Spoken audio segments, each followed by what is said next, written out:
Pafokia. Malo pito PALOFESA. Ko tu ko proklama ko he ahoni ko loto ke to ki foki mo ki he ki tonga ko imagino que te au ku tapuni fale area. Tika ke tapuni official ka ku osi matu ko fale area ia o tali pe ki hano tapuni ka teu ke fili fale area ko tauni. Ka ko loto be ke ta ki o mai ki he ko issue ko loto ke o atu ki tokanga ke fai ke ha fatala no mo ha wakai. Ko ha tu kunga ko ia yo whakaukau tata te whita peke fo i lao o ku whahana tala noa e pene ave to hitangi o kei whai pe no talanga i he i o pe ke to e mahino ange ki he kakai ko e whonua ka uhi ngā pe whoki ko e fo i lao ko ni ko hono tari i he whare area ke whamawa hei ai potu ngau e ki muri o uia ko e potu ngau e His Majesty Diplomatic Services, ko tunga we whakadiplomatika a ene afio. Ai ke whakahoko ai ngai whatongia ko ia. Na ebe ku polokalama pe mo e minista ko ia polisi na ne whakaha ai ko ki uma o whakai ki ko lao. Na ne whakaha ai taha konga ko ia i he no o mai ko whakai ki lao ko ni. Kua pau ke Fokotu e pare mia ai minista ki he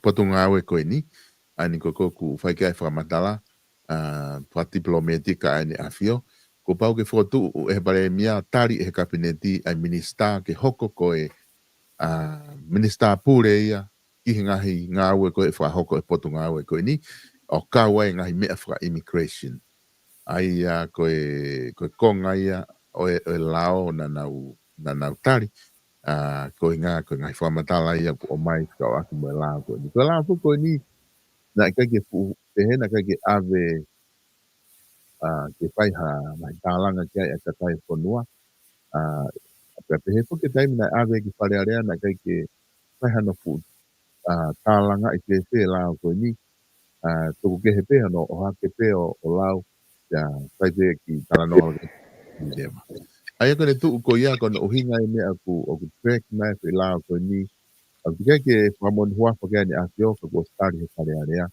ke hoko ai e hangere wa a potunga o timuri ko potunga o ko ni tau malu i fonua ai ko skama ba he i ko ke potunga o ko ia ko tau malu i fonua a ene afio pe ko ni afio pe ko ne tiri nga hilakanga ko ki ai ke potunga o ko ia ko ngai ko loto ke o mai ko fetala no i he liliu ko ni te ha ho wakai ki ai ko tau te tito ki he ko ngai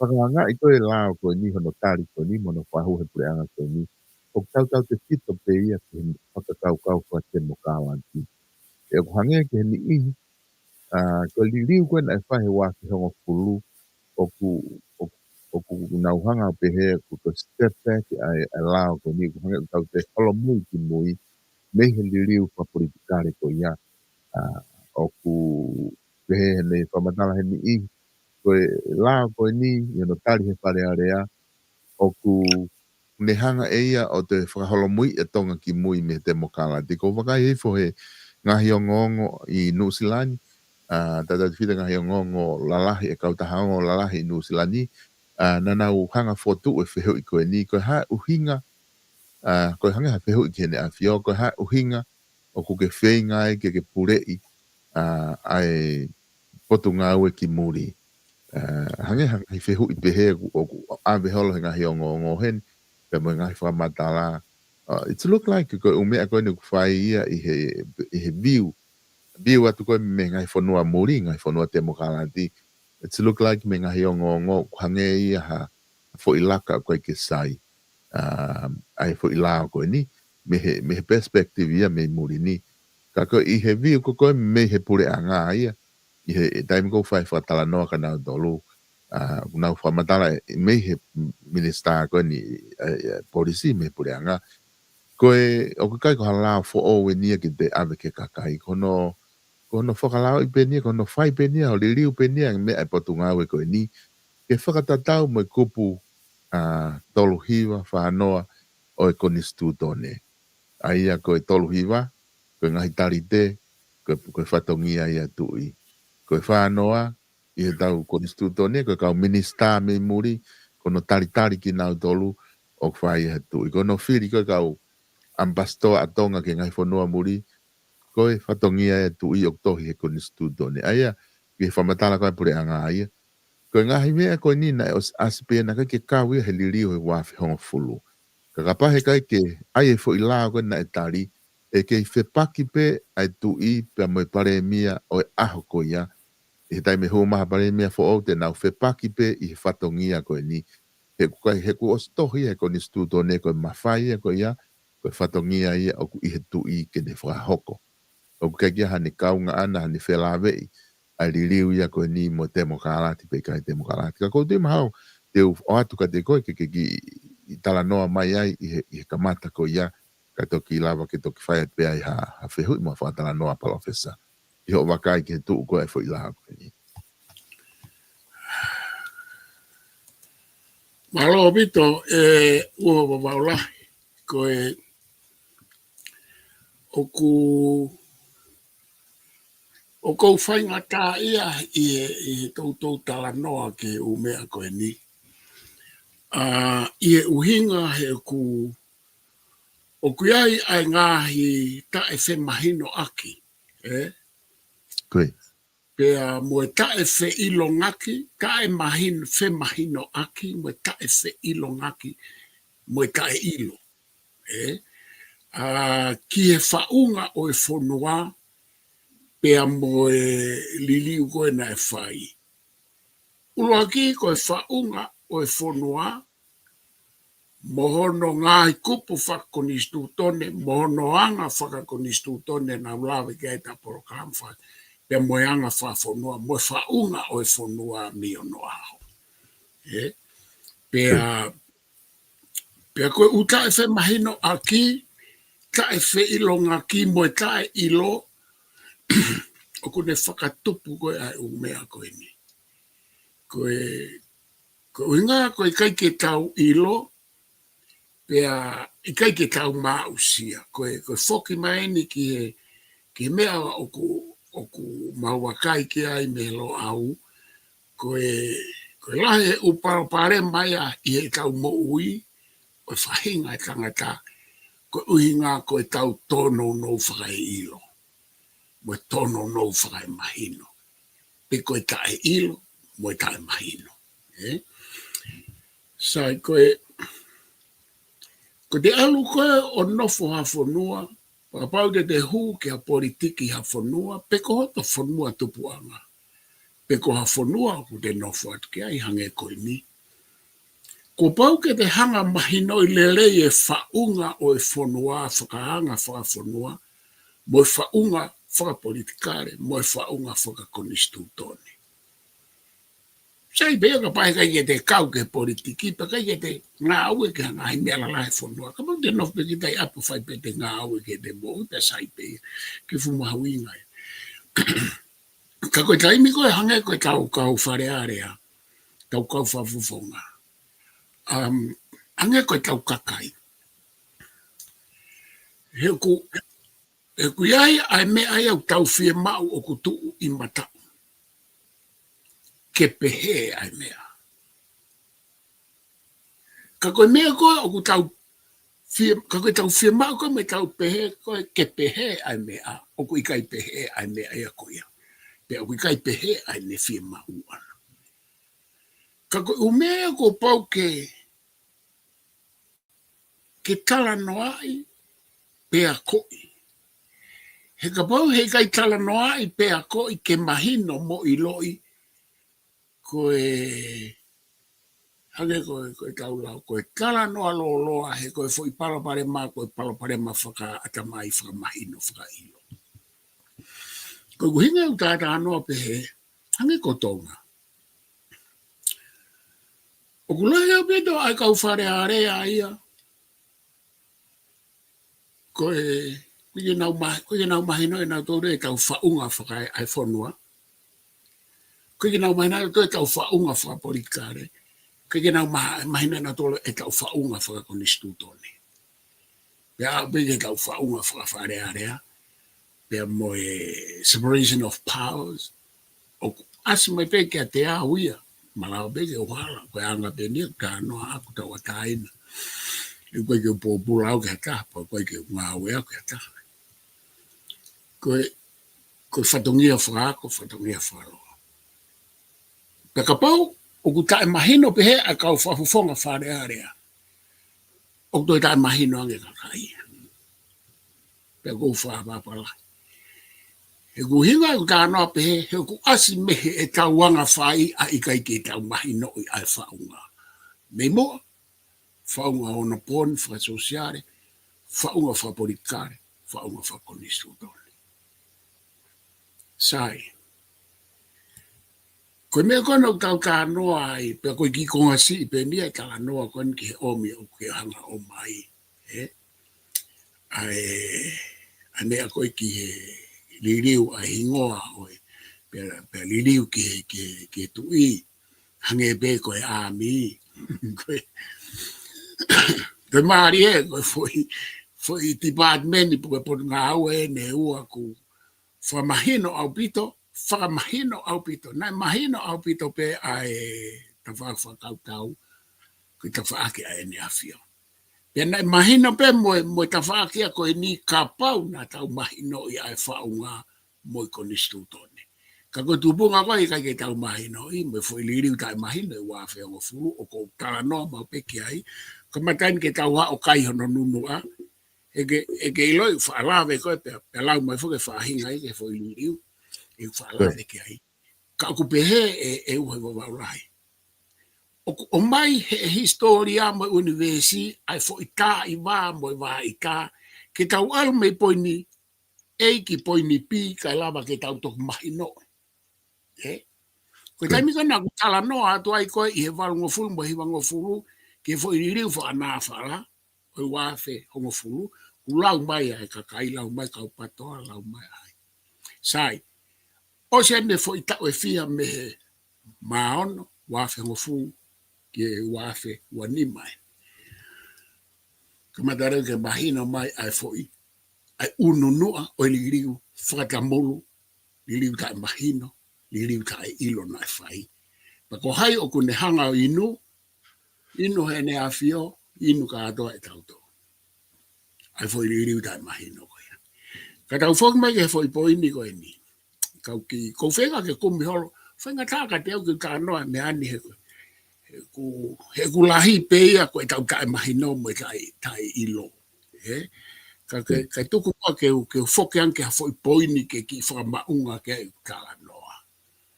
Koe tuku ke ukamata me he. Kata. Koe whai koe whai liu ka wā koe e kuonga i sentu tāi wa. Pe hopa me koe tau whahau, mahino i ngā una mai he tolungo fulu, whango fulu i tahawalu i sentu tāi wa. Mahino koe koia tene i kuna. Kamata mai pe ne tā i koe kolo tau i velata. Tā i pe ului wheke mo vete kātoa e hiku. Kamata ke to ilo i kupe te nau tu i wheku sta e foi ului wheke. I velata. Kamata rewa ke sio rewa kau misnare, sio rewa amuri, sio rewa fonua o koe tamai. Koe tamai ne whai kei kikipe. Koe tamai koe na he. Koe ne whehuhu tau whaho mo whare ono, na ne umisi e ia ke ne inu maha toto i e ne whei tamai tapu moia. Pea ne whia mau ke kiki ake hakano i mata. Tau tā noa mahino. Koe tamai. Ie wheitama koe ne whehu. Whia mau ke ne inu e toto, whia mau ke ne kiki ake hakano, fo i mata, kakano i mata. Tamatama i mata. Pea, koho mau haa velai. Wane iki, tauwha, malua tauwha. Kike ne tau whia mau ia, ke ne tau ia no whiwhi ne tapu moia. Maafu, malua tauwha, tukau lahi. Aike ne hanga ia awa whakairifia e whiwhine. Whairifia hono o whiwhine. E ne whakakaikai pe he ne whikama. Ka matarawa ai asi ai tamagona polo ina kikite. Kala duewa alo o te hina. Vai a mola waka. Mea mauto, ko kānoan ko mauto hāwela. Ongo te hina maaftu aula. Kōreang ka maafu tuku mai. Tuku maa hoa mo whare ono, a tau mo whare ono ke na toka ngai ena. Ka ko kuhinga u kānoa, tau whoki ki a tau whahau, whoki ki he tau, ki whairi whia e sana koe ni ono kuonga, na i lere toka toa toi he kainga nau sio ai ki ai koe nau mana mahe e sana. Ine te kāma tei oa uki he longa i whanau. Koe tau nai whai. Kau ka waka whaka toro he ahoni, o tau whaka amu, he tau kae mahi no. Ke o mai e me haka tau tōu. Pe koe tō e longa alahi koe tū mai koe e hoi ki whawhine. Whababa ka nau tō. Kau tau tō e longa alahi koe nau tū mai ke nau longa aholo e mea koe ni. Nei kai ke kau hoi ki whawhine e tau. Tō longa alahi ang. Nei sai pe tau whotu tū e tau nofo whakakai ngā. Koe au nau whatongia pa nau nofo māu. Tō longa alahi. Longa apeka kai tangatai e hon. Tō longa ange hoi ki whawhine. Ka koe ku tāno ake kai mahino koe longa ano a ia moe kai ilo. Kau whoki mai e ku talano. Ka mea kou kāno ai ki a tau whahau. Moe umea kona o kou kini atu. He koe taimika nei whanawhoto ka tau whahau nei sio e whanua, sio mo Britania, sio mo Australiani, sio mo New Zealand, sio mo Kaupalang na nofo i fisi. Koe tamai. Sai hangarewa e tau whahau i he fo i wahaa koe i hono tau e koloko velata ki he hau ke tawalu fitu ni ma o whakamahino ki he taha kotoa pe ko ia mohono hako te nau pure e whanua i he e tau whanonga mai kai orewa kōri ukawa ia i he tau tangata. Pe koe ongo fo i poini mahalo pe tolu whanā fotu pe kaua te kemo e umea keke. Whanā fotu koe o e taua o mai ke tawalu fitu ni ma. Ulu aki koe tau he tui ke malu e tonga me he pure anga hau o toa pe moe pure anga muri ko toa pe. Ua, whengai ke whewheka ai ta whakawhakau ke malu i whaloto whanua tonga pe malu pe moha oho me toa. E koe mea bea na e whai, fo i ua ko ia na e whai ia i he laulau senturi, o hinga i koe na tau hao, o sen tau mei tau e wafe te kai ke purei, pe o hofi tau tolu mei tua, pe purei whakau tau ki tau tolu mei tua. Foi mea e ua ko ia. Tolu ake toki kānaki mai tuko tonga ki o lunga, ki o tua, tolu mai ako, tolu mai lotu, ai hoko mai lotu. U mea ko ia toki tānaki ko toa mai. Ko mea nei whanā fotu, ke whewheka ta whakau tau pe anofo he malu o i tui. He koe mea pēna e malu atonga i he taha whetupu ki he wāwhe, koe tawhaaki whakau tau, pe nofo he malu e tui. Pea whika wā, ke nofo he malu e tui, ai purei, ai hūmai, moi hū atu ki muri. O kui kai koha mea aia na e toki ai he koni stūtone koe ni. Koe koha mea ena e toki ai e tupo wono. Koe koha mea ena e toki ai e tau whahau tupo waki. E fo iua koe ni, kou wheka anoa ke fo iua koe ni. Talo e tuu mea aho e itu, whewheka whakakau atonga, moi hou e ke whanua moi hatu i, ke purei atonga, pe au e huu maha taha me itua. Whika wana tau purei ai maha a whanua. Ka tau ki whoki mai ki ai. Koe ongo niwa, na mi malawa ke more ongo niwa ia ki haa moa, koe more ki uvea mo futuna. Koe tau tānoa ani ke whakawaha a whanua, ke regional mo foreign affairs. Na tau I he pureanga tonga, he tui tonga, tau I he tui takalawa, tau I he tui kanokopolu, ai ongo niwa ke tau mau I he lawa ke tau. He koe ongo fonua ia o ku tau hi aki ho tau wā ki tua, Foreign Affairs. O e mau ha fonua, he koe neompea ha amongo mea mau e ongo niwa, koe malawai ke nau mau ki tau tō. O koe koha mea ia ai Foreign Affairs e aho ni. E ne whaia mi ono a. Pe aira vai ongo niwa ke na lea vai ua. Konga urea whakatonga, konga o kurea ke he lea e ufonua koe kia. Communication, ke whetu utaki mo Foreign Affairs. Fumalonga pete mea koe au kakao ia koe tau atamai. Ka koe tau tai mahena fo pa tau hau, ai me whanki mea ha honi pa pehene. Koe ngā koe tau tai ilo koe ai kuhiri. Te koe ha. Alue ki he ongo niwa, o ku tau ai ki haa mua mo futuna mo mea. Niwe mo. Sai, whewhe hema, koe ufonua koe hema, koe lauia, o tu lauia. Alue kau military ke ai, kau warriors ono fo ia lau. Ko uhinga ke lava ke tau hume ai, ki vanua reu mo viti reu, o mo tu lalai. Toko whea toi fonua he alu koe whaka, toke lau ha hihifu. Ko tai meu kau tahano ai e Foreign Affairs o kau alu tau tau. Kau tahano ke military kau alu ki mua. Tane ki ke malu ya ko hanga ue hakakai ai military ma Foreign Affairs.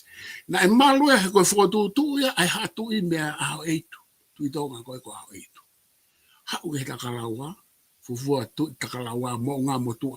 Hau ke tui kanok polu ko ngata. Pena tau malu hono hof toko lahi ki tau tolu ko fufonua lahi a fisiko hinga he nai.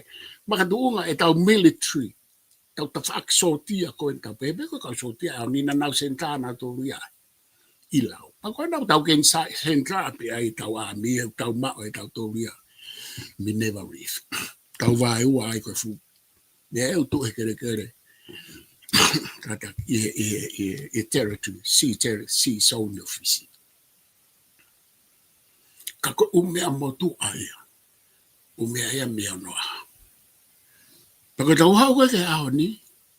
O koe kai koe toki mea ia koe pia. O ia koe. Koe hame hanga he tu I o aia Foreign Affairs mo mea. I kai pa ku whakamahino he konistuto ne. Kuputolu hiwa whanoa whataha. Koe toki mea ke heia hono toi aia lau whanganga ke whakamahino. Koe mea pia whai ko pau ke ai lau whanganga ke whakawhihoko taki ke mahino au pito ai mea o kui he konistuto ne pia moe mea o kui he lau. Ka kukuhinga ka noa pehe ke whakamahino. Koe whakakau koe o e te mokalati. O kui kai tāria e hatu.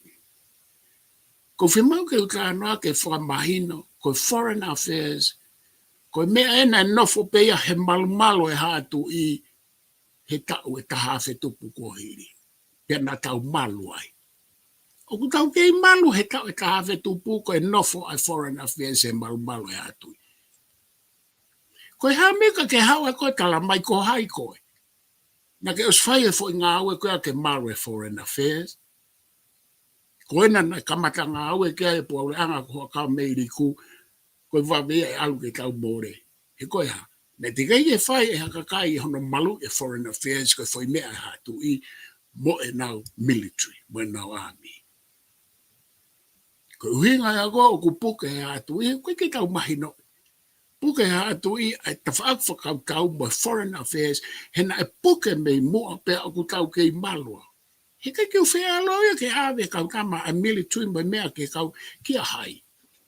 He ko hai hena, ai kau teke whakate mo ka alati.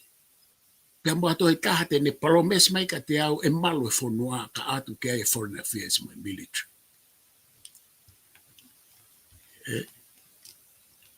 He ku te kei ke whakamoni ho tau historia.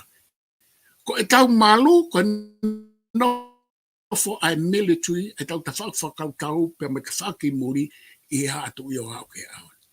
Ka pai te tau te halo to tāno whai ki iki, Mea aho e tu ke ahoni ai u mea na fai ke tau malu ai a e nia o ko ke fai take ke ai ha tu mo ha tu mo ha tu. Ka ko fie hoko tu ai e u he wa ke fo i ta no ke whakau kai te mokala tika whakau ka whakau ke. Tui. Kada. Ko fo i rea ko te mokala ti. Na te mokala ti a whalani se i e senturi taha walu. Hoko ke a Amerika i e senturi taha walupe. Taha hiva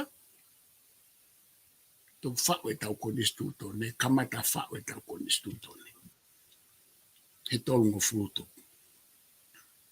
O si ilo rei misapeka ai te mokalati a mamani, mo te mokalati a Falanse, mo Amerika, ko kau Piritania, na wofo tu e te mokalati ko a Amerika. Fai take Amerika ki Falanse, fai take karismo Roma. O si ilo ia, o si ilo e tau whahau, haere mai tau whahau ki hen. O koe koe mena te, o na keke nau whanau na tolo e foirea. Ka kou whaata noa mau pe o lawe ki ai, pa kou toi whaamu ke utana. Sai. Na i kai ke ngā wea ki ai tau whahau ke tau konistu tō ne. Ai foirea te mokalaki. He koe ha, koe pure anga whakatui. It's a constitutional monarchy, not a constitutional republic. O kui kai ka pure anga whakonistu tō ne republika. Ai koe koe ai te mokalaki. Tupo ua i kai. Kai ke whakahua e rea te mokalaki. Tupo tolu i kai. Tupo wha i kai. Tō kānoa rewa tupo nima ki ai. Kānoa rewa tupo nima o ne lawe ki te mokalaki. Ke fo i rea, ko uhinga koe ha. Uhinga pe ko longo a ai teke ki ai koe a samalaka nispo hiva. Kau tai mahino koe ha. Nau teke, ta pehe marewa ai folofola tupo nima na uitonga whai. Whai to tolo koe yok toke tae novalo. Tō wholofola e ka mao kou whanonga ere te omo pala se fesa futa helu na kutala noa. Tō wholofola rewa e ka maa e whai e ririu whapulikare. Ta koia nane tō wholofola na e ne lawe ke te mokalati. Koe uinga koe, koe uinga pe, koe teke molonga a whaka te mokalati kai mahino. Ki whaunga constitutional monarchy. Pea, pea o se wawhenga furu, na ne whakaatai tupo nima ke whakahua fu i rea te mokalati ki he konistuto ne mo lao i kai. Ka tau pe ia, mo tupo wha, tupo tolu, tupo ua, tupo uaki. Koe hae tui o koe e umea tenau i kai ki ai ai uluaki e i kai katoa pe ki ai o au ke tui hono tolu no ase ke nau toi io nau tolu. Ka ore wau whahari ukawa.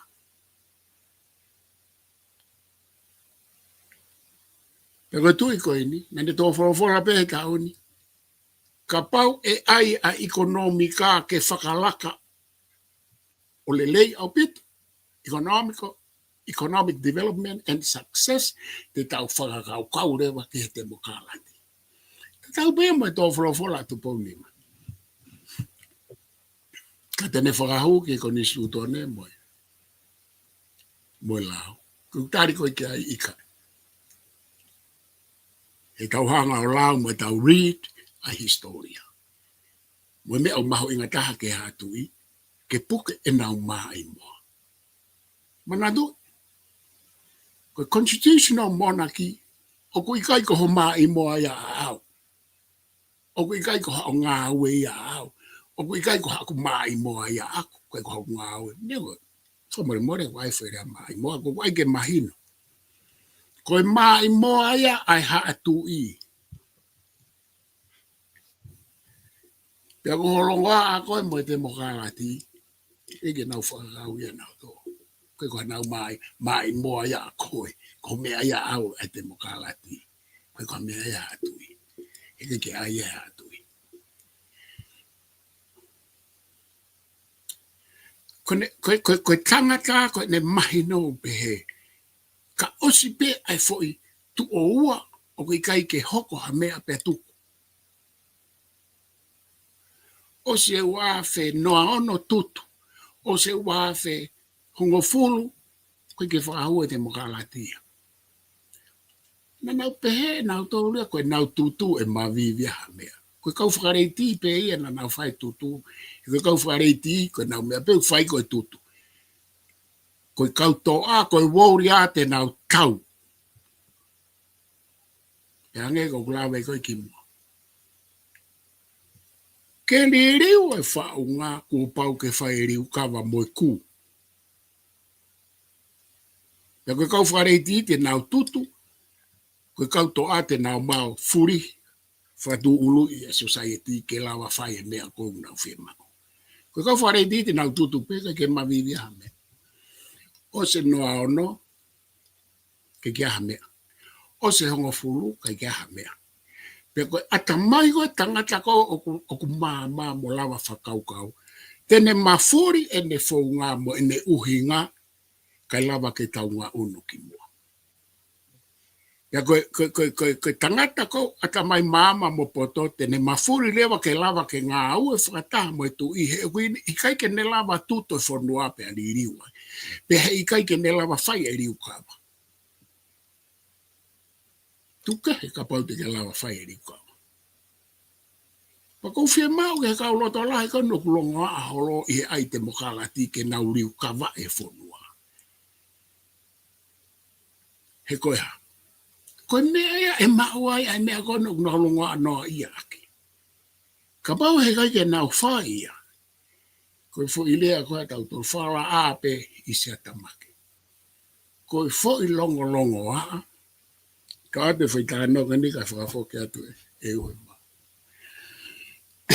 Koe kau filosofa nau tala noa he whakakaukau o absurdity. Pag mau tā noa kia he lo au. Whakaukau mahu i ngai he lo au a absurdity. Ko absurdity o mei tātau pia mo irrationality. Ko tae whakakaukau. Ko tae mahino. Ko i kai ke tāri ai mea oku hoko to tonu. Kai hange koe ha tau whaito a ta mai ha tau winu ha foi wai pala. Ko i ngā ko te he e sai ai. Hau tau whakautua pe ko tau ata mai. Ka koe fui whaito a ta mai foi therapy. Koe tala noa te mokalati tō ngā osi noa ono tutu, osi hongo fulu kai ke mavivi ha mea. Kei tuu pefu mawhai whakalewerewa yo e tu i perakati pāo te ke ngaue. Ka tau ke ilongo a, pe pago uile wai e au koe. Hange e koe tā noa kau filosofa koe niko fi tā noa kei ke whausa. Koe filosofa koe Lucia e ua ko Fedor Dostoevsky, koe filosofa e ka. Filosofa e ta ko Leo Tolstoy. Filosofa siamane ta ko Nietzsche, Friedrich Nietzsche. Filosofa Italia ta ko Albert Camus. Mo haiwa ka filosofa na tala no he absurdity. He ta mahino mo ta whakaukau koe e tangata. Pea ko mea ko hoko koi tonga. Pau hangarewa he tangata me tala noa koe ni koe filosofa ke he ia ko Slav Sesik. Ai o ne pehere. O ne ngā ke whaerea koe ko kānoa ke he kutohi wapa. Koe surplus enjoyment. Paguia e Sigmund Freud e tangata psychologia ko ia. Ko oral stage. Moi loe e whanki tami ko e whanki pepe. Oku o atu kai ke nau hanga pe o lamu misi. O nau fia pe ai. Pe na tō koe huakawa. Ika koe kia huakawa. Koe foi whaito ata mai peka nau tō. Sio te koe ai whae, o se whenga ho inu hoa kau, pa koe ke taimi ke whawhanga, koe taimi ato e ki i tami, misi pe e ia, koe oral stage ia, i tala noa a Sigmund Freud, o tatau pia mo i tala noa koe, setik koe surplus enjoyment. Aia koe whaahinga fia whakanonga ka wikai ke maua e mea au te fia mau. Koe surplus enjoyment ni, pe koe oral stage. Koe ate ki fo i tami, ke ne misi he pepe, hange ko whatapu, ka wikai ke ahua ka uia. Bagoe toi tala noa e taha ki surplus enjoyment. Koe fia o ku lahi, a ete amanaki mo ete pehe, kai ke aha me ai. Kono foi whakatata e tahu pehe, koe te whebau ke te kumi hato sā ke ti leta. Pako te hao to o mai makasini, o te sio he sā ke ti leta e fia, i he website e fia, mo whare kolo e fia. O se te sio i ha hoa ni ma he aha ko ia, te sio sā ke ti leta koe, sio sā ke ti leta koe, sio sā ke ti leta koe, sio. Kone wasko ia pa te tāpuni e makasini, pe ako ke hata hapa pe hatu e hoto mari. Siwa ko hae e sā ke ti leta na ke aike ke kumi, nai o se ane afi mo ho whakasio sā ke ti leta e makasini mo website. Pa ke pe hatu lewa koe, o pe hatu lewa. Lusane kai, ko osvie Maria. Osvie Maria, ko ke hasa ke ti leta. Fie Maria pe au ya ko surplus enjoyment ni. Os lahi e ko fia mo whamore ka hukai mi. Os whiunga ko misaketi. Os ma saketi. Ka whi saketi kai, nei I hoko ata mai pe. Pe koe mea e o ku hoko he tala noa te mokale. Koe ke toi keke. E kua sa tu koe no, o sa tu me wa noa hongo furu. O kai peke tau sio rau tō ria o tala mai historia hei kai ngā ue. Ka koe hae uhinga o ku tau tala noa ai mo kei teke ai pete mo kālati. Koe surplus enjoyment mo oral stage. Koe ki foi tami pe ia ke tau, lia tu pe ia ke ki tau tolu ai ki foi tami, ki tau misi, ki tau fia maru. Koe tau pe hepe te mo kālati o iawe, whaida o tau atama. Koe ki foi tami pe. Koe surplus enjoyment. Te mo kālati ia. Oku kei mau e patoa, ia. Koe mate aki, koe tuku mau I ke hevi sonia sa mo la aki spoi. Ka ko whē te mo kālati, koe whehu ia. Oku ngā ono ki whē te mo kālati, hala tā ke ahani, ka mau e poini eie, poini pia taupe, oku tau ngā ono, talu me he noa ono mo e tau e tolu nungu furu ki mua, ke tau wofi ki he te mo kālati pe koe Republika, pe koe Constitutional Monarchy o iai hono ngāhi, konga te mo kālati mahino hange ko Britania, pe hea Britania. Koe ke tau pe he tau. Koe tā noa ke, ko tau ofi mei he ki he, hala ata, fo I noa. Kono whakamahino ene, o mea koe no ku hoko tau toi alupe, ke tau foki pe, ke whakamau luta, mo whakamahino koe Constitutional Monarchy, ai hatu I mo ho eki. Pea ko ki tau tolu, koe kau me mipa, o yongo foi. Kupo e ua koe hatui. Kau no pere, wa ngahi haa. He na e whau e whanua ke pehe. He tau e tāwhi tupu. Na e whau e tui, whau mo ngahi haa. Pea tau tupu mai me ai. Pea koe ke tau lapa tau tolo mawahe me he ngahi haa he ko tau uhoi. Tau aha ke pe ko tau uhoi. Aki he uho. Ko tau uhoi. Karia koea. Talai haa pepe mo talata. Ai ongo aro ahoi o tuitatu. Aki he uho mo tonga fuisi. Ko tau uhoi. Ko tau uhoi e haa. Mo e haa tui. Pea koe palato kasi a e tau pehe ki tau mawahe me nau tolu. Ikai. Ko inga koea. Ko inga ko tau ho ia. Na tau tupu mai mea whaka e taa, whaka e toto. Kai orewa, ko iaha taha e hange ko uluka ala fang po mo tau fa hau ke fai hari kawa. Kapau o kui kai fai hari kawa pe ko haku pe tuku. Tau ngā ue tau tolu mo Minista Paula Piveni Piukala ke mea koe o kune tau kawe i. He koe mea e koe e māua e whanua. Koe mea e koe ke mahino koe ka Paula Piveni foi mahino tatau o koutala no atu ai koe o kune mahino iake. He kuilo e Paula Piveni koe fuu a e mawhahi ua nau foi uluho no tuki kai orewa pe kua whai hari ukawa.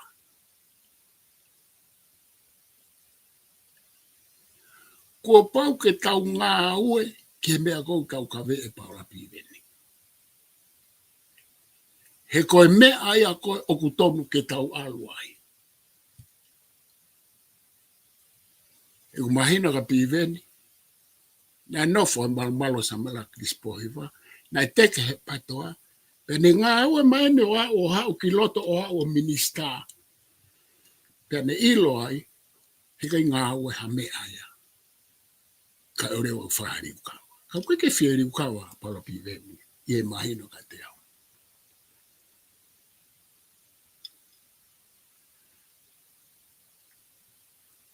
O dotonu, koe pure anga koe ni, koe tā isa ke mono kabineti, mo Paula Piveni, mo kau kabineti ko tō ko ia ke tau ngā ue whataha mo nau tolu e koe mea e alu koe ke lelei ko e whanua. Pea mea e au tau aluai o mawahe me absurdity mo irrationality, mo e tae mahino mo e tae whakaukau, he koe mea kou nau o mai koe mahinoi, pe koe mea e ai whakakaukau, rational mind.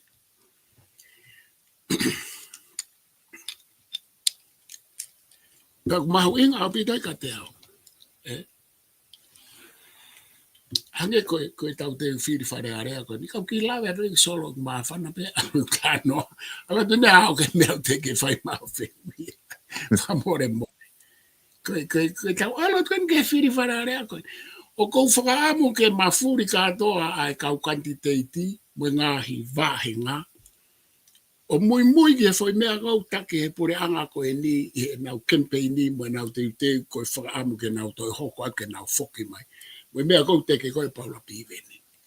He koe foi mahino ea na e ikai ke tau amanaki e whanau i mai me he loto. Kau whawhawhonga e patoa. A koe kau tama na kulawe kai solo he kabineti koe ni. Koe kau tama koe ngahi toto koe kau toa. Pea koe kai te wofo au ia, he asi mai a foi mama ko ia me kau whawhawhonga koe ni. E koe nau whanga kuina, nau hanga matua i mai, na nau kau hono furihi e whanua. Koe mea e kou kai ke wofo ai heku. Heku tā noa historia, ka pauna e whai ho kui ha foi mea he senturi koe, o se senturi tā, senturi ua mapuna hake ngahi, hako o koe o toi whai e foi mea.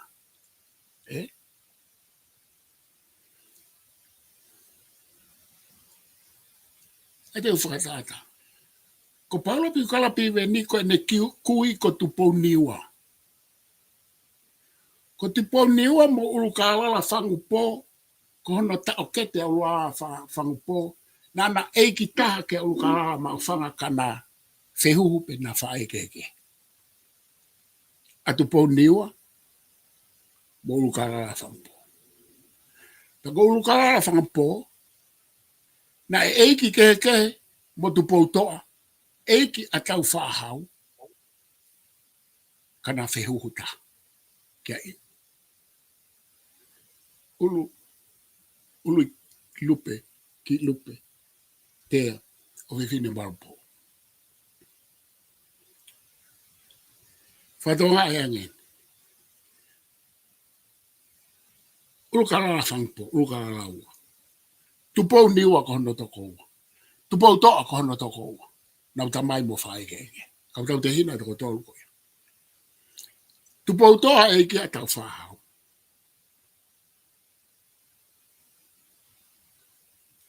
Ulukala whampou hau hana uhako hau poto ya umai ke hatu e hau.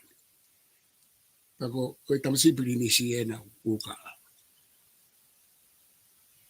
Tako tupou niwa, kuia apara piven. Whelo toi, tupunga he whakaawao atuku aho koe kui atau whahau. Nei tui kanopolu. Ne whakapopula ne popuha ne pui. Penai me ngahi uhinga kehe. Ne mamahi ai a ulukala pe mo tupou niwa. Neongo ko hana toko ua tupou toa. Ka museo ke mea koe ni. Whakairi fia taimi oku.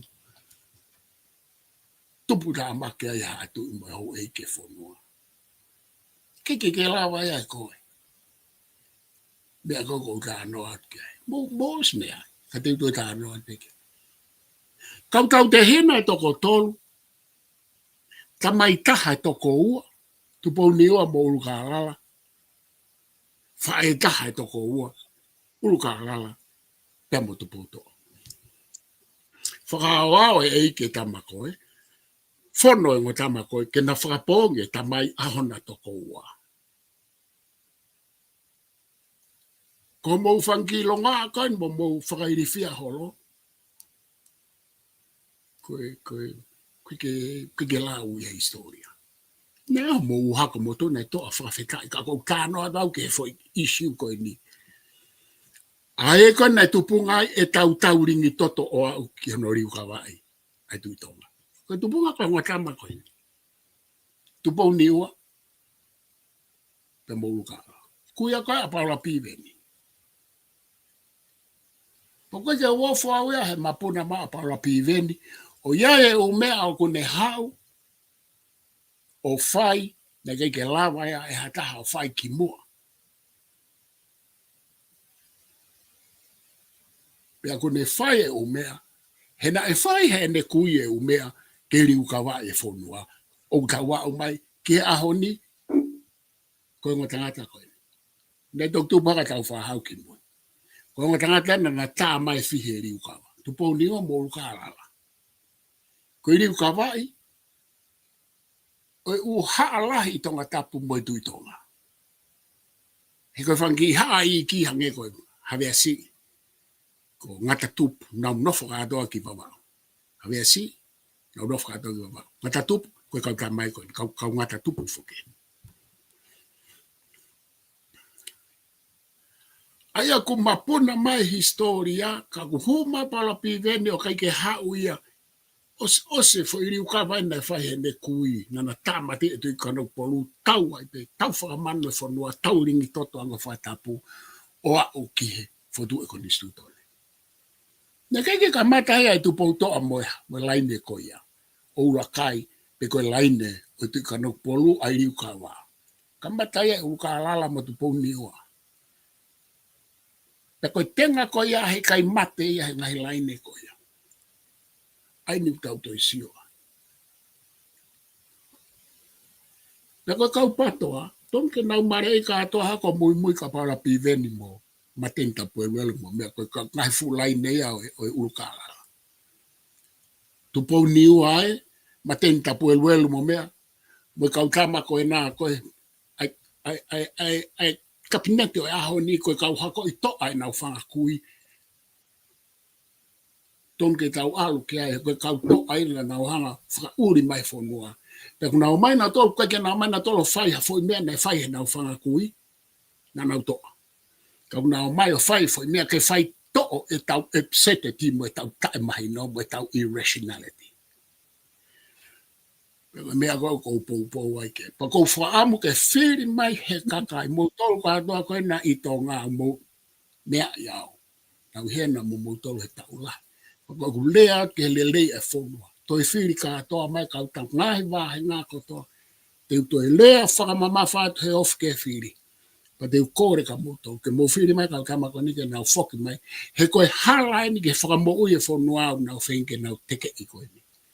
ke oa te tau e psete ti mo ta mahino e whakakaukau e te mokalati ka tau nofo he constitutional monarchy o whai hono saupulu mono mono kapi kapi he koe fo i whaungai. Ka iwa ke tau alo me constitutional monarchy ke te mokalati ko e tai mahino mo e fihi tuu ke ka bau te nau lava riu kawai. Ka koe te ata hai ai te siato te ne lava wha riu kawai. Kau ke te kovi koto. Tau ai e mea koe kau tamana iai kete nau whanga kui, tau o mui kai ko nau tona nau whai e fo i mea ke whau mai aki ke tau au mai ke ahoni. Kau pepe tau whanga kui e, ka koe kau tamani ku nau hopo mai, mehe ngahi laine ko ia. Koe ke peha tau nei kai ki kau ho kui, toa tau whanga kui. Ka ko haina ne fofoa e riu ka tupou niwa, urukala.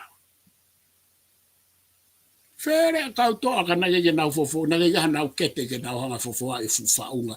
Na e toi whai ngata aange mo fihi ange he aho koe ahe aho. Ka koe onga tama koe. Ka koe nia ka onga tama e ni. Kuru ka alala naya mo, tupou niwa una loto he kapileti, una whainga ke whalerei e fonua.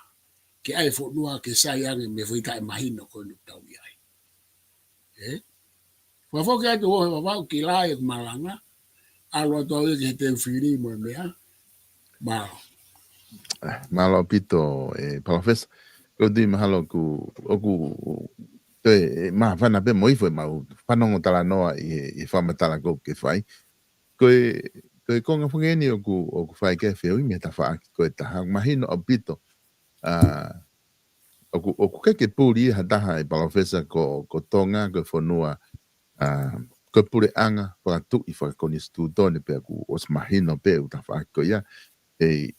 Oku kei futau mama o ia ki tau hoko ko hari e papurika ko hinga whakate mo ka alati. E ka pau ko Australiana ko na eos whaka mo ngahi tau atu koe na e whai ono ai whahaloto pe lava whaha le paprika na kai ke tari ko no silani uti kai ke almoia le paprika.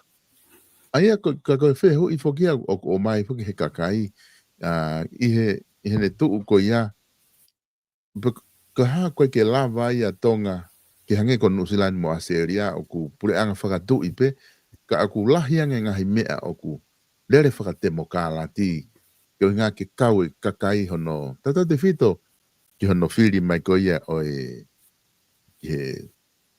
vauti ko kakai ke whiri mai kautaki taimi ko kou whihala ke kautaki vauti o ku nau whakawhisi ki tu a koe ngahe koe whanua ko ngā ko konga ia ku lahi kakai ku nau tala noa he ta whaaki ko ia ka pau malawa Australia mo New Zealand o kei pure anga malu pe pure anga whakatu i o Britania ka aku konga lahi na ume aku nau toki whakalaka mo advance angi e na u ngahi mea whakate mo kālanti ko ngā whoki he ke lava o fu whakahalaki te mo kālanti me tonga he ku lahi whoki tau ngahi mea he koni stūtone o ku ihe ngahi makatuunga whakate mo kālanti hange koe freedom of speech ko tau ataina ke ha ko kulahe ngahi e whakaukau pehena ta whaatala noa ki ai he taimina tala noa ko ni stūtone o ku whakamakatuunga ia i he ngahi makatuunga whakakaukau whakate mo kālati ka koe ngā koe ke uhinga ia ke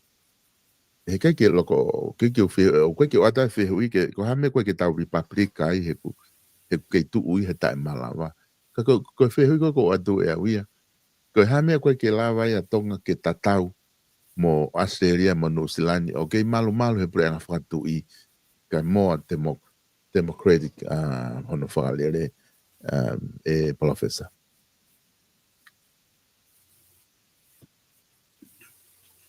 Ia malo bito e oe wā. Koe tari koe ki ai, koe tari he koe kolonia. Koe tari koe ki ai, paka meo koe ke tatau ai mo kānata mo Australia mo New Zealand. He koe ngahi kolonia ki nauto. O koe koe whanua te whito ia. So koe whea whanua te whito. Britania. Ko Britania. Pea whemau ia ke tau raki tau e poini ko ia.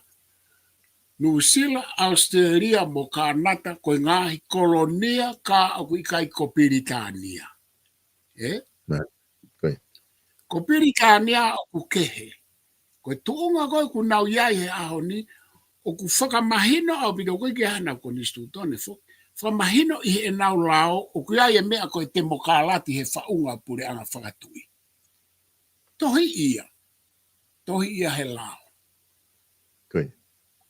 Kako ene ngata e ai fo i pehe koe, whakatu ia hema a matau, whakatemokalati a hema, pia koe ongo ua lo ua koe ia, o kuna i he malu o e whakatui.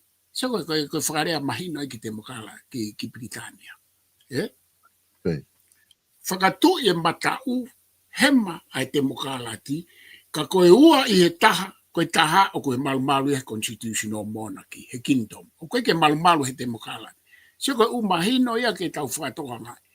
Ko Britania, o ikai malu i he democracy as a republic, ka koe malu i he constitutional monarchy, ka o ku vae ua, koe ua i he tahape. Two sides of the same coin. Ko Britania. Ka koe u kolonia ia. Pe alu pe u kolonia ia o republika. Kolonia ko to pena nau i he malu Amerika kuna o Britania isa, o kuna alu o republika, pe o kuna alu pe o nofo he kolonia pe forever. Ko ngahi firi, ko ngahi choice o ku fai he ngahi fonua kolonia. He o ku ikai ko Britania ka koe kolonia. Ko hinga ya ko eni, mahino, ai pureanga whakatui mo e temokalati. Ka ku kai ko Republican, ka ku pehe. Matau temokalati. Hema a eni, a serian. Hema pureanga whakatui. Ka ku malu e purea, malu e pureanga whakatui mo e temokalati a Australiani iha. Malu ia he temokalati. Ke hange ia ko malu ko a Britania malu e pureanga whakatui. Tateni mo Kanata mo New Zealand. Matau temokalati, hema, puranga whakatui, whakatahai e ua koia, ua i e tahape temokalati. Kai ke tau pehe. Ko tau tolu matau, matau ko nistu tone, hema tu. Sake ke tau hanga mua mahino e foi mo oni i mea ko ini. Ke ua te tau absurd e tau talano. Matau monarch. Hema constitution. Whatahai naua constitutional monarchy. Ko tonga ia. Ka koe whehui. Ko whee te mukalatina i tautou aina. O pehere. Tala mai rewa ko taria na tau whahau. Ko oatu.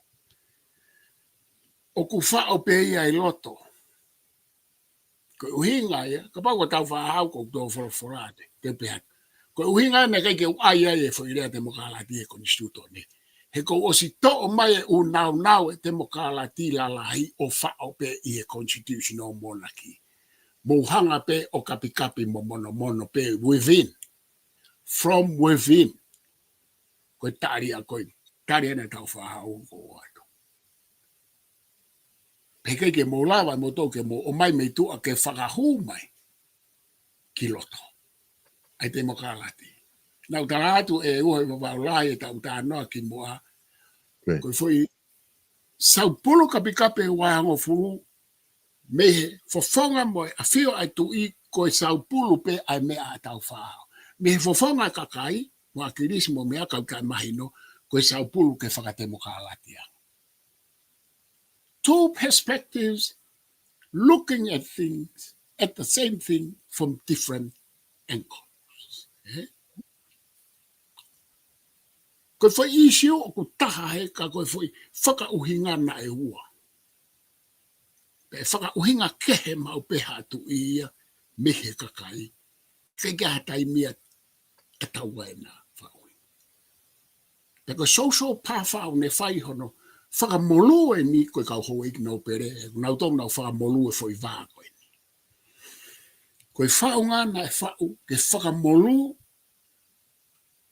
I loto e hou e ki no pere ai whaunga he wā o e kakai pe koe ka inga moi hatui.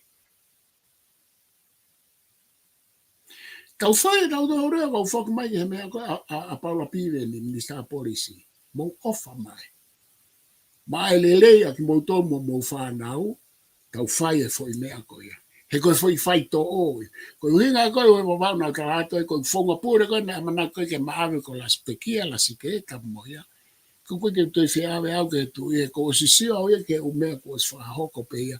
Lelei whatatau mo anga e ku sio mo wha mo koe ke whai ake kape fo I wafe mo fu. Whai lelei bea he pure anga koe. Nge koe lao koe ni, ka whoku mai ki ha lao koe ni. Ki he foreign affairs. Koe koe lao fo o ia. Koe koe mea fo o. Koe no whakamahinoi ai mari ai lao pia moe kuputolu hiwa whanau whata.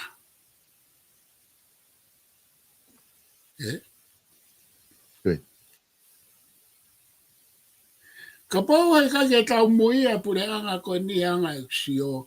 Pe ka pau he kake nau toi huu mai o whau e nau pure anga. Keke hau kua manakile rei au keke he whonua. More e kua manaki, more haku sio ke tau alu ki ha foi tu unga e lelei ki he tu, lelei ki hau eiki, lelei ki a ki tau toro.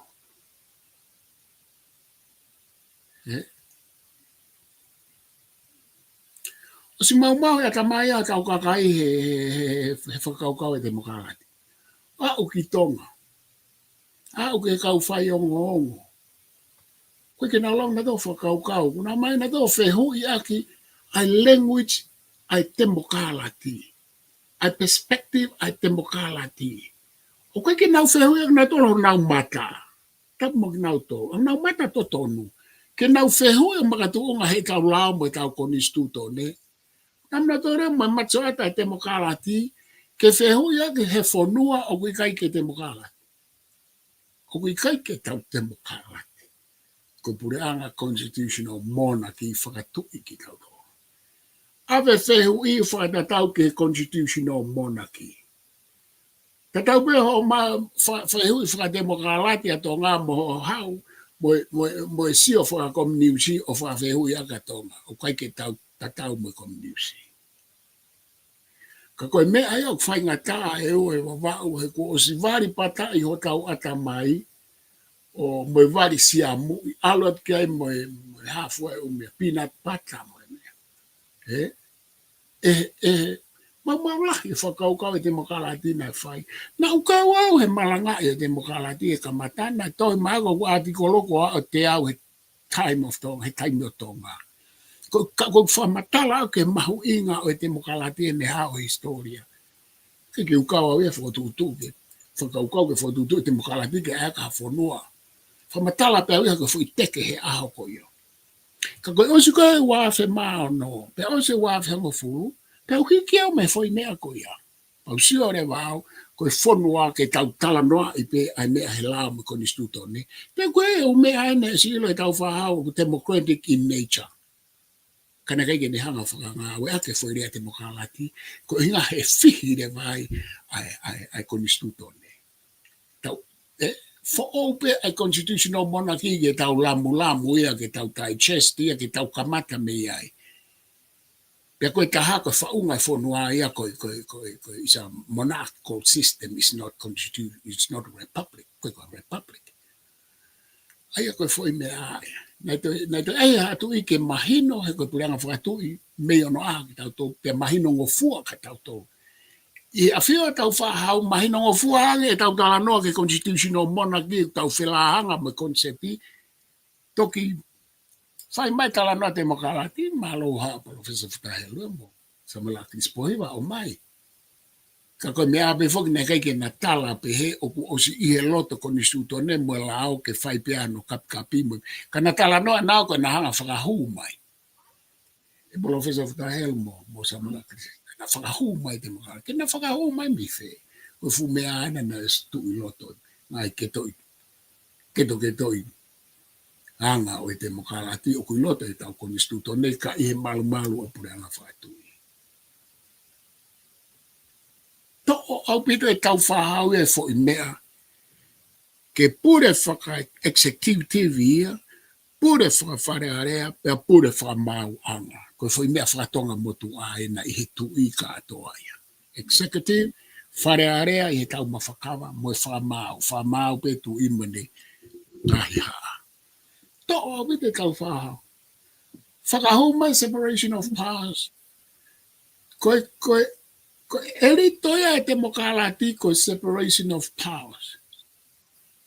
Feta ofi aki mo e whewahe ake mawhaina e whakahuia e tau wha. Naka ke whakahuma e PALOFESA whitahelu mo samalaki spohiba. Na whakahuma i me where. Na e os whakahua e tau whahau ka tau toki nofo whai hono sani pea i loto. He negaito e whia mau e tau whahau ia ke whai e ne fo i pure whakagato ahe o se tau. Mo e whau e konistutone. E koe whareo ka kau Britania, ke maloi ho fonua ko whau i konistutone misa tō masimo mea. Ke maloi ke oa more foreign affairs. Ko pau ke whau i konistutone i e waweta whau o se tau pa ke whau pia whia mau ke tari ko he fonua ko nau tu i hoko ia. Tari he ngai haa.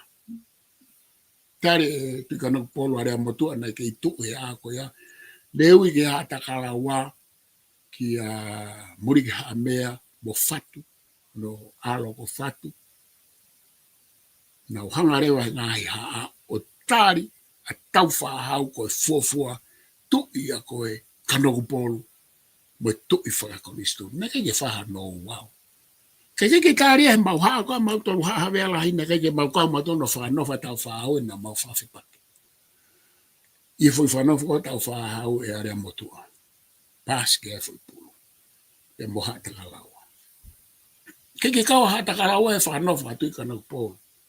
Koe ko hakonga ia o tala whafonua. Kana e huu mai. A muri ki haa mea mo fatu. Ano alo. Na huu mai rewa whai ai. Pou. Ki area motua. He ko mawai ua ai ongo haa ai a koe na nau whai e whakanofa tui ka nok polu. Ko haa havea lahi. Mo haa ngata motua. Kai huu mai rewa a takalaua. Ke whakaivia area motua. Ki ikai ke i lau pe koe tui ka noku polu. Kai lau koe tui o tutonga. O mahino na e whakanofo i e. Konga o e tui ka noku polu. Pea mo tui takalaua. Lotonga ulungia foke time ke au. Malolo e tui tonga e mo kauhalau. Ko hatala whare pe tui pere hake pe na i kau e mo tau whahau no tau i. Tui pere hake na kau e mo tau whahau no te hatala whare. Ko kawala uta foke. Ko konga no wana na mare ina to kau mo tau whahau o tau ia. Ko tau i velata. Te koe uhinga ya koe. Ai ave koe tau mawhakawa e tui tonga o ave a koe ki he tui pere hake. He? Furi taunga. Ave kātua nau koe tau mawhakawa koe o tui tonga o ku whaia he tui pere hake. Furi taunga. He koe area koe tui pere hake mo tau whahau. Ta kau ka ta tau i e pa kone fo i e Kānge tau whahau, te whakafoki mai ai lahi kia te koe ko tala whare na lahi i whanau atanga loa i ki matupua. E o mai rewa ai tau mawhakawa ai tui tō ngā kia te koe o au ke ahoni.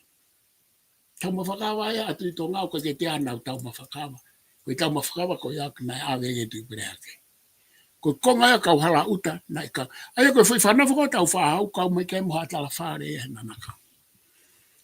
Pe koe tau mawhakawa koe, ai tui tō ngā whai hatala whare mo tui pera ke o au ke ahoni. Koe umea whokia ke tau hanga whatoka ngari. Oku, ui bea koe tau mawhakawa. O whai kātua pe urea ke tu i whai e ke tui pera ke tau mawhakawa. He koe whai tau mawhakawa. Koe tui tō ngā nai awe ki e i heiku anga o e tau. Pe ahoni ka pau te whahari ukawa. Ko pau ke whai fua ai uarea pehe ka pau tau whia liu ka vai e whai whaunga pūre ahoni. Hange beko ya area tau hora kau tama. Hau ki he kai, kau moe, e mo o fie kai atu e.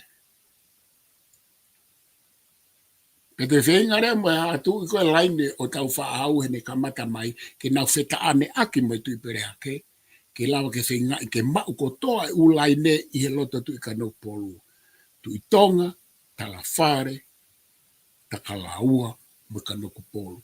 Ko tu ko na ko e foi laine tu e aho ni ko kakato katoa e fu laine tu i ko e lalahi o tonga tu i pere hake, tala whare, tu i tonga, tu i takalaua, mo tu i ka no polu. Pe ke tau ata to me tau whankilo ngana ia ai te mukalabi ke veteke mea ko ia, he ko umea na e whau i he tau. Tau ta to me tau whanki strategy, me tau whanki methodology ta e tau ke tau ai ke tau whetongi a ke mea na e whau he tau.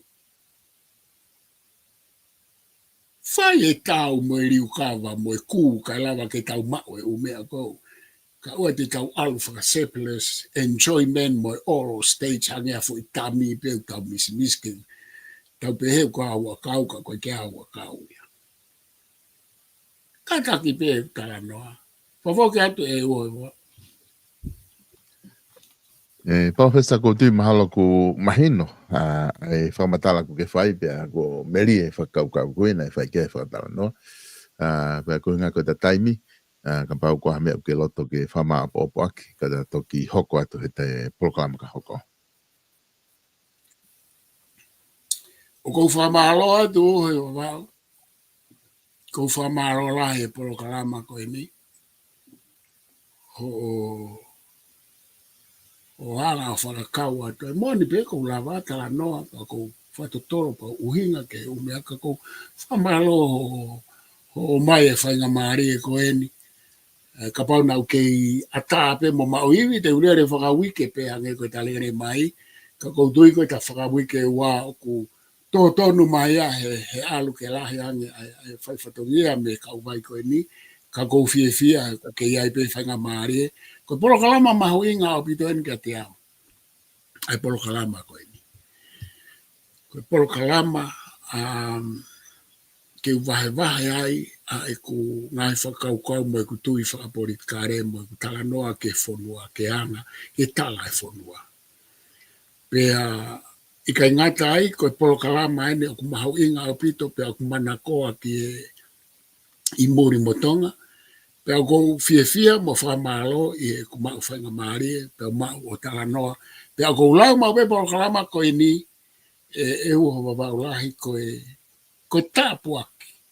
O ko mai ka te o hao vahe vahe a pea mo e fonua. O kai te tuku, o kai te aha mea e ke feel tai he ku polo kalama ko ni ke pehe ke to e maha mea ke sivi a ke kai me ko fie tala noa. O kai te feel taha mea, te ai ke to e sivi. Fe ma o pea ke alatu kakata, alatu mata pe, alatu roa pe. Talo e mo alatu roa me ta kamata, pe e ose atu pe ta polo kalama ha o ko e lere roa pe. E koe hau hinga ko ulere roa ai, alumata atu ai tala noa. Ko ngā he ko fu fihi au pito, fu lahi au pito absurdity mo irrationality. Lahi au pito e tae mahi no mo e tae whakaukau he kau tala noa he politiki. Pa kua pau rewa ke ua te alatu kofu i ha mea. E lusi pi os folahi hanga tono atu pe. Alatu pe ai lu mo lolo i mo sipi o wikaito e kofu. Ka kou kore whamore mone atu ke o iki mo tau kāinga i whola mata atu e o whakakaukau. Ka e toi ai ke toi ki sivia mea. Koe ke ta anoa kape au mo ta anoa wharieria mo anga pakaku ke ta. Ka kou ngawe ake ngai lea i e tau tala noa anga maheni. Informal conversation. Informal tala noa ke mahino. Ke kumotolo mo mea mai. Mahino be me taupotu taha ki lalo ke taupotu taha ki olu. Ka kou whewha o sa ke kuhiki koe ki tonga koe wa taha lere poro karama i tonga mwelo a wike ko toa pe tāne kakai. Ha o ke kakai me pui tua ke whiu ai tari telefoni na uwhewhia he poro karama. Pea tange tokota simana kami. Kama e simana la dia. Siwa koe ngoreka fei aku heni i hene matanga ore. Na ako pure anga pena na kalasfa. Kika ngoreka na yako lereka ko nawa na fai maunga we mo fai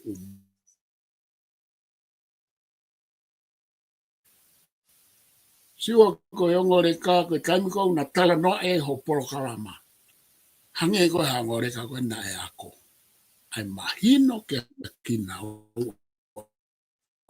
ai foi mo foi I ke tala no mai e tivi. Peta mai e siman. Tamai ngoreka.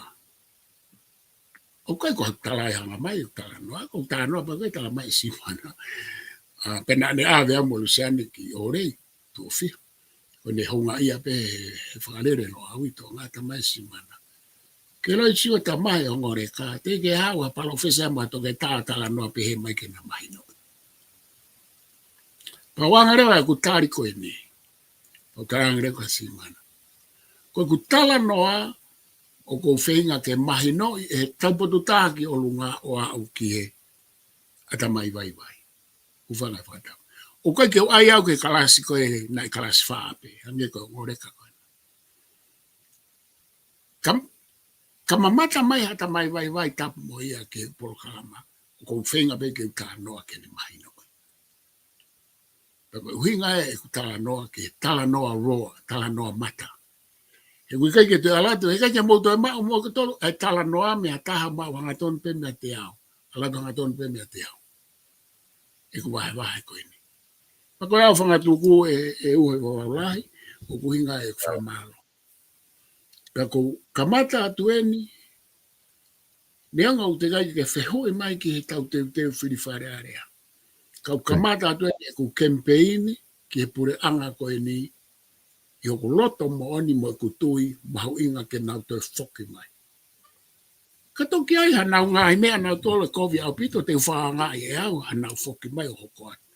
Ka kou fie whakawhea mo tau te mo mea mai ke polo kalamani, mo ki mo tau li tonga ai ngahi poloka ai ngahi wahi ngā, ke kau ia he mea ke mo lotua, mo whakau ki ai, ko ia ngai ni e ku mahino, a ngai ni e ku sio ki he tau hoko atu ki he mea e lele yange ki he constitutional monarchy pure anga whakatui ai fonua. Koe ke te ahata hae nei tala noa lahi e te mokalati o lahi angi e te au.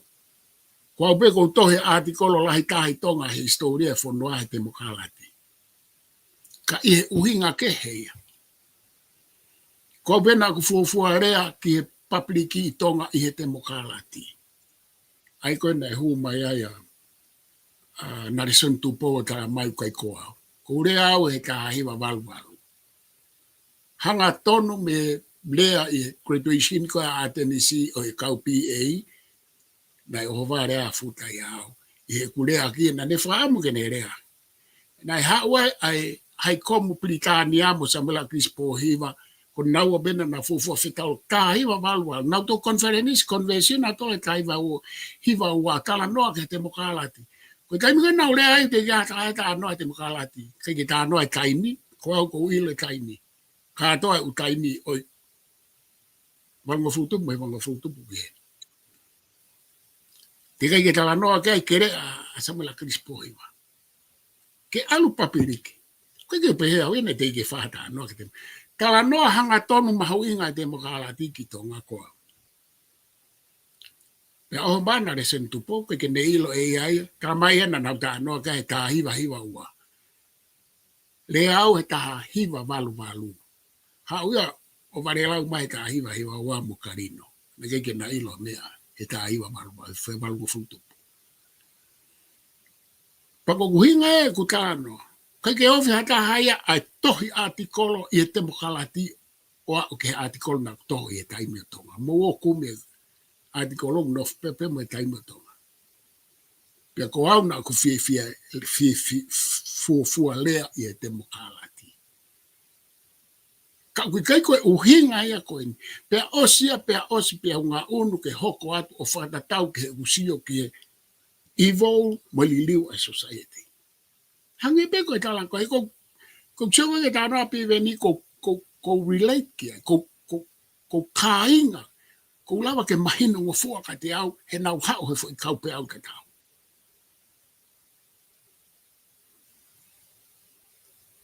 Pea koe mea koe ko kau ka vei mai he ose mahino ko ia, ose e ku fuafua lea te mokalati papi li tātu o tolu he fiafi ko ia i tonga, he friseti. Pea utohe artikolo lahi e te mokalati, kia lelei ka hu mai e whakaukau. Pea usio rewa he wafe maono, mo e wafe hungo fulu, o i kai ngā ua ia. Ka tau tof pema mea o kalanoa, mo asi mai me he tau kawe a paula pi ven piukala. Pea koe mea koe, o kou atu, o kuma i he funga waka ta, pea te upou i ai fo ngā undu ko ia mohai e mui koe ka paula pi veni. He koe mea koe, mahinu ka te au e lelei ke fono. Koe keu, ai au ke uhanga au, tau kawe, koe hai mea, koe hai te makalati ke te au. Sai pe ia. Ka koe kai koe mea ai au fit in ke fonua. Pahu inga te makalati hen kou nofo e fonua te makalati. Te whai o whakatatau ki he lama ko ni stutona te makalati i e koe. Ka pau koe loma, toonga whakatatau ki loma. Koe taimi te utonga ai, i he loma o tonga, te utonga mo ui whakatatau ki he loma o tonga. Ka kou whaambe e ue o alai, mahino mo toi lelei ange mea kou tau kawe ki ai, ka kou kore whamemore at ka pau ki a ngai rea e tō ki tua. Ka kou ofa atu kau tatau atu ai ka tau toki hoko atu ofa atu. Malo pito, palofesa whamalo atu he lava e polokalama koe TUFUNGA FONUA alo au i he ahoni kata toki sio i he ohiri hawike mi heni ta polokalama. O whātu palofesa pa mai ngā ue o ku whai ken perana. Ofa atu malo. Whamalo ate kainga i he lava koe ke mōkau mai he polokalama TUFUNGA FONUA alo au. Lava ke mau e whainga maari e koe i a palofesa te vita SIOSIUA LAFITANI ke o atu a ene anga ene wakai te moe ki he ngahi issue whapolitikani koe nei whai kia e Talanoa. Tanga te na e ongo le rea te pe tau polokalama ke tiki mautolu. Moe whamalo foki ki he tau wharekosi i tonga, Francis Tickets, pepe he foki ki he tau wharekosi koia i Nusilani, i hono kei popoa mai, mono sponsor koe tau ngahi polokalama, pe he ke tau wharewala, i he Page Fashion Store, i loto nuku alofa, i he ngahi tokoni ko tau peku mowhai, lama ke kei whahoko atu tau ngahi polokalama ka tiki mautolu, ka mō mea koe, e whiawhi koe whalai te, ai katoa ple lulu ani, whiawhi a pongpongi, o ku tui e whakahoko tai whi polokalama e ua, ka pau e whainga maari e pe tokoni paremia, ai a koe hoko ai whitu i he taimi a tonga, koe hoko ai ono e whiawhi taimi a Nusilani, ai e whakahoko ai polokalama, ma wahe pia mo e ki tokoni paremia koe a tonga, pe koe paremia leo, he taimi a ku wha mamao ai paremia, ai a ko ona Paul Daniela Fusmalohi, i he taimi hoko ia ai ono a Nusilani, koe hoko ia ai whitu i tonga. Pea i he hiri pe polokalama ko ia, tau pe koe hoko ai walu i tonga, koe hoko ia ai whitu i Nusilani, e whakahoko atu ai polokalama koe whatwhanua fo au, pea mo ona Paul Paula pi veni piukala. E koe ngawhi polokalama ia ua, ki he whiawhi a pongpongi, taimi ono, pea mo e taimi whitu, i he taimi ko a Nusilani, ka mo mea.